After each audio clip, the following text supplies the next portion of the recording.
Hola, bienvenidos a una nueva sección en la materia de química. El día de hoy vamos a estar hablando acerca de las teorías que explican cómo es el intercambio entre un ácido y una base. Pero antes de eso, vamos a ver un cuestionamiento. ¿Cuál es la problemática de por qué vamos a ver esta teoría o por qué es importante y cuándo la debemos de tomar en cuenta? Entonces, esto surge dado a las siguientes situaciones.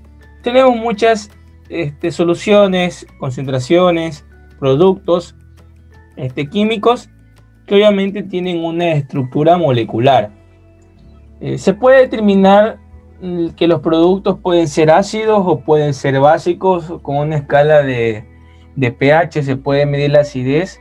En este caso, si son básicos, ¿a qué deberían estar? Pero aquí explican que la unión de esto forman estructuras o compuestos de productos. Por lo tanto, tenemos esta pequeña introducción.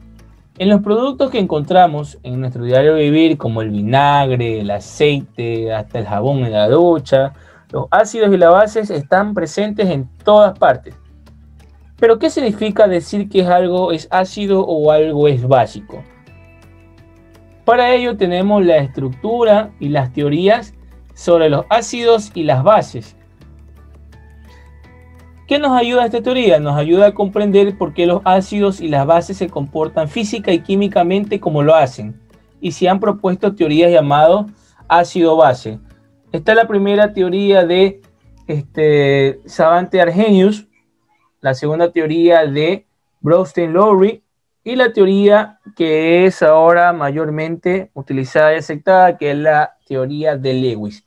Vamos a ir observando uno por uno. Recuerden que la Constitución, o gracias a la primera, se podía formar la segunda. Más o menos funciona como lo que es las teorías atómicas para poder darse los estudios concretamente.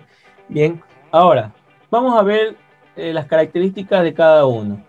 ¿Qué pasaba en la teoría de Arrhenius?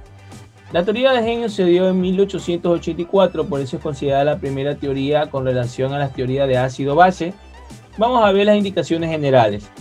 Esta teoría solo servía en los sistemas acuosos, es decir, que no tenía explicación para los demás sistemas que no se encontraban en un sistema acuoso.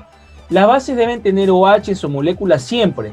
Esta teoría no puede explicar por qué algunos compuestos como NH3 o el carbonato de sodio se comportan a veces como una base. 3. El químico sueco Arrhenius, que nació en 1859 y falleció en 1927, formuló en 1884 el primer concepto teórico sobre el comportamiento de los ácidos y las bases, partiendo del efecto que tienen estas sustancias sobre la molécula de agua. Entonces, vamos a ir observando de cada teoría las relaciones y los aspectos importantes de los ácidos y la base. Entonces, ¿qué decía Arrhenius sobre los ácidos? Que son sustancias eléctricamente neutras, pero que en disolución acuosa se disocia con la formación de protones de hidrógeno. Por lo tanto, si yo tenía, por ejemplo, un ácido clorhídrico, eso de ahí se iba si yo tenía el ácido clorhídrico en una solución acuosa, iban a liberar hidrógenos, en este caso la formación de protones. Acuoso, todo el sistema es acuoso.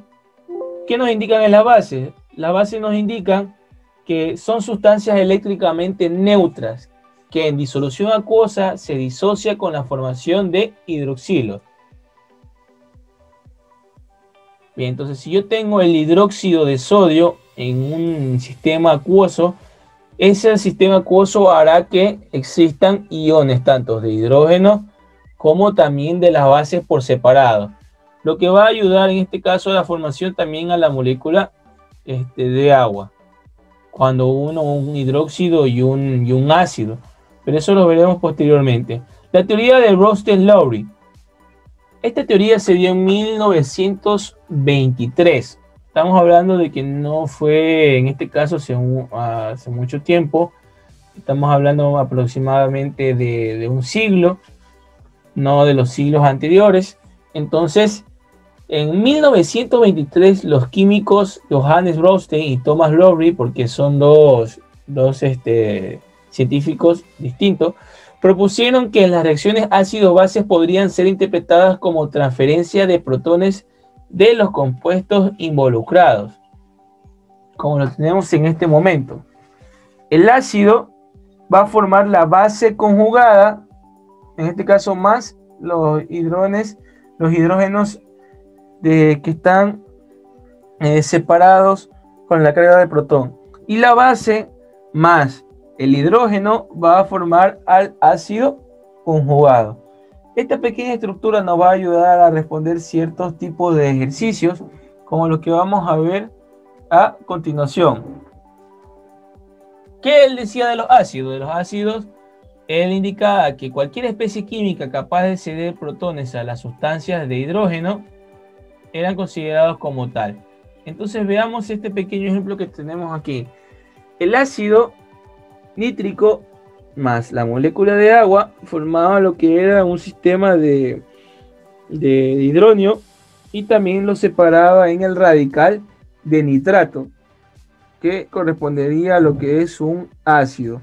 Entonces se cumple la ley de que cualquier especie química capaz de ceder protones a la otra sustancia sería un ácido, como lo estamos viendo en este momento. ¿Qué él decía de las bases? De las bases él mencionaba que cualquier especie química capaz de aceptar hidrógenos de otra sustancia, bien, eso era considerado como una base. Entonces aquí tenemos, por ejemplo, el amoníaco.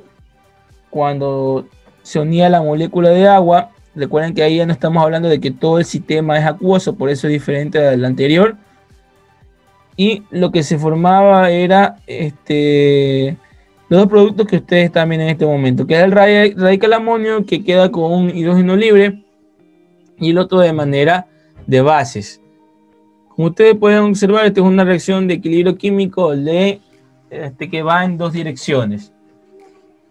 Ahora tenemos la estructura número 1 y la que es usada actualmente. Esta estructura se dio en 1938.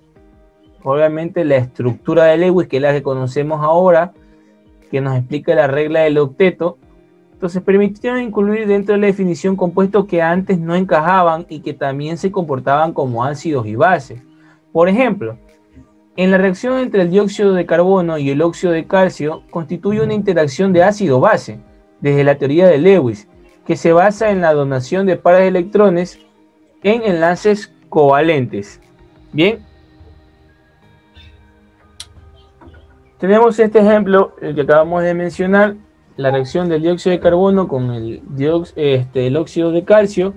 Quedan iones de calcio libre y también del carbonato de calcio, que a su vez obviamente luego posteriormente se irían a formar. ¿Qué nos decía la estructura de Lewis sobre los ácidos? Que son unas sustancias capaces de aceptar y compartir un par de electrones, como lo estamos viendo en este momento, donde el fluoruro de boro junto al amoníaco existe una compartición, y además de eso se puede aceptar un electrón del otro par. Y como estamos observando, la parte del ácido y también la parte de la base. Bien, cómo se une al lado de la base está interpretado justamente en esta fórmula de acá.